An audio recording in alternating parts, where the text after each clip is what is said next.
ভাতৰ কাঁহীখনত যেতিয়া অকণমান আচাৰ থাকে তেতিয়া ভাত কেইটামান পেটলৈ বেছিকৈ যায়, নহয়নে বাৰু? সেইবাবে মই আজি আপোনালোকৰ বাবে খুব সহজতে বনাব পৰা কণবিলাহী এটা আচাৰৰ ৰেচিপি লৈ আহিছোঁ। প্ৰথমতেই মই বিলাহীখিনি গছৰ পৰা ছিঙি ল'ম। তাৰপিছত ঠাৰিখিনি এৰুৱাই লৈ বিলাহীখিনি ভালদৰে ধুম আৰু তাৰে গুটিখিনিও এৰুৱাই ল'ম।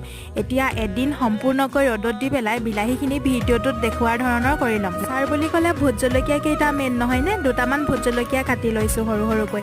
এইফালে পাঁচফোৰণ দি অলপ তেল লৈছোঁ, তাতে শুকুৱাই ৰখা বিলাহীখিনি ইয়াতে দি দিছোঁ। এতিয়া মই ইয়াতে দিম কি জানেনে? সৰিয়হখিনি পিছে একেবাৰে পিচি লোৱা নাই, অলপ অলপ গোটা হৈ আছে, তেনেদৰে সৰিয়হখিনি দি লৈছোঁ।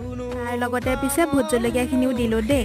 এই আচাৰটো বনাবৰ বাবে বিশেষ বস্তুৰ প্ৰয়োজন নহয়, তাৰ উপৰিও একেবাৰে কমটি তেলতে এই আচাৰবিধ বনাবলৈ পাৰি। এইটো সময়ত পিছে সকলোৰে ঘৰে ঘৰে কণবিলাহী হয়ে। আপোনালোক সকলোৱে এবাৰ কণবিলাহী আচাৰ বনাই খাই চাবচোন, খাবলৈ বহুত ভাল লাগে আৰু বনাবলৈও ইজি হয়।